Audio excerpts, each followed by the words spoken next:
क्यों खर्चा करना बार बार दियों का, मोमबत्ती का और ये दिमाग लगाना?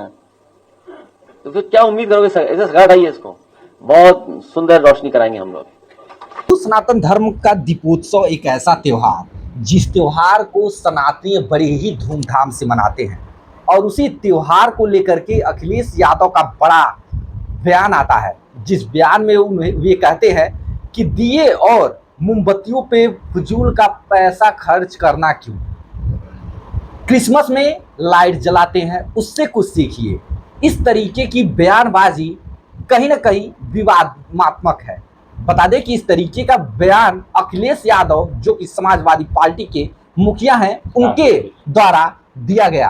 अभी हमारे साथ मौजूद है सभापति पाठक जी।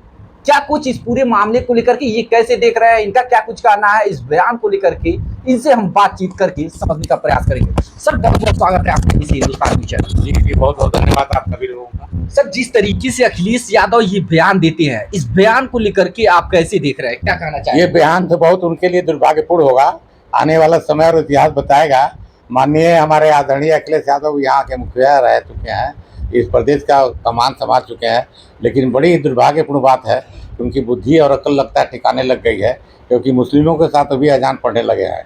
अजान पढ़ने से बुद्धि नहीं खुलेगी। जब तक मंदिर में दिया नहीं जलाया जाता है तो मस्जिद में दिया नहीं जलता है। पहले मंदिर में जलाना। अखिलेश भाई को, मेरे पुराने मुख्यमंत्री, आप कैसे बोल दिए? हिंदुओं के धर्म पर आक्षेप कर रहे हैं। मुसलमानों से डरते हो? मुसलमानों को नहीं कहते कि अजान पढ़ने से पहले जो है हिंदुओं के साथ मिलकर रहो? क्या मुसलमान देश चलाएगा? हमारे देश का सार्वभौमिकता और एकता अखंडता की रक्षा करने के लिए हिंदू कमजोर है? अरे अखिलेश यादव जी, आप अपने आप को संभाल नहीं पा रहे हो। आपकी पार्टी तो डूबेगी ही डूबेगी, और हिंदू छोड़ेगा नहीं। सनातनी हिंदू को ये बात लग गई कि दिया न जलावे दीपावली में, तो कि दिया न जलावे, मोमबत्ती न जलावे, खर्चा न करें। उनका इशारा अयोध्या जन्मभूमि पर भी हमको लगता है। राम जन्मभूमि से उनकी एलर्जी है कि सारा हिंदू एक हो जा रहा है। मुसलमान 15 करोड़ चाहे 14 करोड़ चाहे 25 करोड़ आजकल हो गए। उनका तो भाई नसबंदी होता नहीं है, और तो सरिया से देश चलाना चाहते हैं मुसलमान भाई। तो अयोध्या का प्रकरण यदि आपके अंदर में दिमाग में भरा है तो निकाल दीजिए। ये अयोध्या है, ये वीरों की भूमि है, ये हमारी जन्मभूमि की, राम की भूमि है, कृष्ण की भूमि है। आप कहते हैं मैं कृष्ण के वंशज हूँ। कौन सा वंशज आप हैं? आपका इशारा अयोध्या पर भी है। इसका मतलब कहते हैं कि आप जो है क्रिश्चियन जैसे मोमबत्ती जलाते हैं तो उनका नुकसान होता है, नहीं करना चाहिए। दिमाग से काम लीजिए। तो खाली दिमाग अखिलेश यादव लेके पैदा हुए हैं? आप बाकी लोग क्या वो फेंके हुए लड़के नदी में से निकले हैं? आप पैदा हुए हैं, बाकी लोग क्या बोलते हैं, तो उसको बोलते हैं कि जन्मल बा की उजड़ल बा। तो ये बताइए कि हमको कहना नहीं चाहिए। आप एक बहुत आदरणीय व्यक्ति रहे हैं, आपका एक अपना मुकाम भी है, आप पार्टी चला रहे हैं, और आजम खां कैसे लोगों का तलवा चाट रहे हैं। तो आजम खां ऐसे लोग इस देश का भला नहीं चाहेंगे। आजम खां हमारे देश का सबसे बड़ा राष्ट्र विरोधी आदमी है, और उसका तलवा चाट रहे हैं खाली मुस्लिम वोटरों के लिए। क्या बात है मुस्लिम वोटों के लिए? मुस्लिम वोट से मेरा देश चलेगा? मेरा देश तो आज बोले नरेंद्र मोदी, मुझे हिंदू यदि लाइक करते हैं तो मैं हिंदू राष्ट्र बनाऊंगा।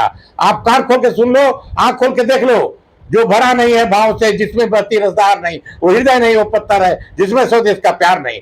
अरे हमारे राष्ट्रभक्त सुभाष चंद्र बोस, हमारे राष्ट्रभक्त चंद्रशेखर भगत, भगत सिंह आजाद, हमारे राष्ट्रभक्त चंद्रशेखर सिंह ऐसा प्रधानमंत्री, हमारे राष्ट्रभक्त अटल बिहारी वाजपेयी ऐसा प्रधानमंत्री, जो कहा कि हम अपने देश के लिए मरते हैं, अटल बिहारी कहते, और हमारी जीना और मरना इस मिट्टी के लिए है। यदि मेरी कफन भी नदी में बहते रहेगी तो भारत माता जिंदाबाद होते ही मेरी कफन बहेगी। क्या अखिलेश यादव? सर, ये बताइए, बांके बिहारी मंदिर जो है 54 साल बाद उसका खजाना खोला जाता है, और उस पे अखिलेश यादव का ट्वीट आता है। अखिलेश यादव कहते नजर आते हैं कि यह तो भारतीय जनता पार्टी की साजिश है।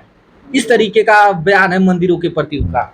भैया, इस बारे में आप लोग पत्रकार हैं, आप लोग देश के जागरूक नागरिक हैं, और आप पत्रकारिता देश का बहुत बड़ा स्तंभ है, जैसे कार्यपालिका, न्यायपालिका, व्यवस्थापिका, पत्रकारिता। तो आप लोग भी थोड़ा सा इस पर गहन अध्ययन करा करें। मेरा एक ही रिक्वेस्ट है, प्रार्थना है, हाथ जोड़ के करबद्ध निवेदन है कि अखिलेश की यदि बुद्धि भ्रष्ट हो गई तो शायद उनको ले जाकर रांची शायद चली रहा अभी, और एक आगरा में है, उनको वहाँ भर्ती कर दिया जाए ना। बोले दिमाग का ठीक किया जाए, शीर्षासन भी करें। शीर्षासन से दिमाग खुलता है बहुत तेज। नेहरू जी जिंदगी भर शीर्षासन किए, फिर शीर्षासन किए नहीं, आगरा मेरे और क्या नाम विदेश से पढ़ के आ गए। तो विदेश लंदन से पढ़ के आया तो दिमागवा खाली मुस्लिम को पिलाने के लिए, उनका वोट लेने के लिए जो अगनरगा बात करते हैं कि वो जो आप बता रहे हैं बांके बिहारी का मंदिर।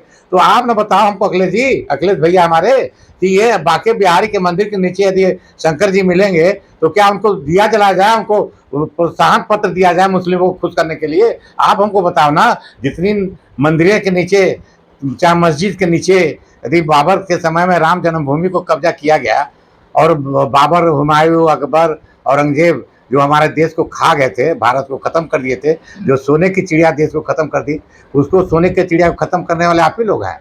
आप कृपया करके अपने दिमाग के नसों को थोड़ा टाइट करिए, नहीं तो फिजियोथेरेपी करा लीजिए। फिजियोथेरेपी बहुत अच्छा इलाज है, बहुत ज़्यादा दाम भी नहीं, 2000 रुपया होता है। मैं डॉक्टर तो नहीं हूँ, लेकिन मैं इतना जरूर कहूँगा कि आप खबरदार, मुसलमानों के हित की बात करते हैं क्या हिंदू की बात करने में आपको समस्या लगती है? मैं तो कहता हूँ बोहनी नहीं होगा आपके चुनाव में। आपको योगी जी को आप चैलेंज करेंगे, यानी 2027 के चुनाव में बोहनी नहीं होगा समाजवादी पार्टी? अरे वही चैलेंज कर रहा है अरे सरकार भाई बनाने भी, के लिए। अरे तो हम तो कहते हैं कि भाई तो हम यहाँ सब जो गोरखपुर के मालिक हैं, कहने में क्या दिक्कत होता है भाई? कोई कहता है कि हम वोट क्या हमारा बम्पर वोट से जीत रहा है, आज वोट गिनती होता है तो कहकर 440 वोट पड़ रहा है, तो वो जितना वोट पाएंगे वो पता लग जाएगा। नाव वाव के बार समन्वय गिरी, वो तो 440, हमारा जो यहाँ पर विधानसभा की जो सीट है 425 में यदि 100 तक पा जाए तो हमको जाके माला पहना देंगे। हाँ, ये वो 430-25 जो भी हो। मेरा कहना है कि अखिलेश जी खबरदार, आप थोड़ा सा अपने को सुधारिए, हिंदुओं के वोट के साथ समझौता न करिए, न बार्गेनिंग करिए। योगी आदित्यनाथ है, उसका तुलना तो किसी संतों से और किसी महान पुरुषों के साथ करिए तो समझ में आएगा। योगी है महाराज, ढोंगी थोड़ी ना वो अपना घर बार छोड़ दिया, कहानी आप छोड़ देते हैं। आप कहते दीपक का दिया में पैसा लगता है, तो कितना पैसा आपके सरकार में लूट हुई थी? वो तो चल रहा है जांच ना। वो जो परिवारवाद का भी परिवारवाद तो बोलिए, कई बार नीचे बोल चुके हैं, समाजवाद परिवारवाद। वो अपने अध्यक्ष पिताजी मुख्यमंत्री थे, आजम खंगा जो बोलता था करते थे। उसके बाद उनका चाचा जो राज्यसभा के मेंबर माननीय राम गोपाल यादव जी, जिंदगी भर हुए तो समाजवाद है क्या? उनके पटिया मजबूत भी नहीं है, समर गए हैं, कहानी बना देते हैं। वो चुन के खाली यादव को भर्ती करते थे। क्या ये भी आदित्यनाथ यदि यादव भी है, यदि उसके अंदर गुण है, उसके अंदर मेरिट है, तो उसके साथ भेदभाव नहीं करते हैं, चाहे कोई जाति हो, भेदभाव नहीं करते हैं। तो आपने सुना कि सभापति पाठक जो कि गोरखपुर के एक चर्चित चेहरे हैं, इन्होंने क्या कुछ कहा उसे आपने सुना। बाके बिहारी मंदिर के खजाना जब खुला तो उस पर भी अखिलेश यादव का ट्वीट आता है, और एक और बड़ा बयान उन्होंने दिया कि दीपावली के दिन दीपक और मोमबत्ती बेफजूल में क्यों पैसे उस पर खर्चा करें। इसको लेकर के जो है अब राजनीति गर्मा चुकी है। इसको लेकर के सुन रहे थे सभापति पाठक जी को, इनके पूरे बयान को लेकर के अपनी जो प्रतिक्रिया है वो आप हमें कमेंट बॉक्स में कमेंट करके जरूर बताइएगा। फिर मिलते हैं नेक्स्ट खबर और अपडेट के साथ, तब तक के लिए जय हिंद।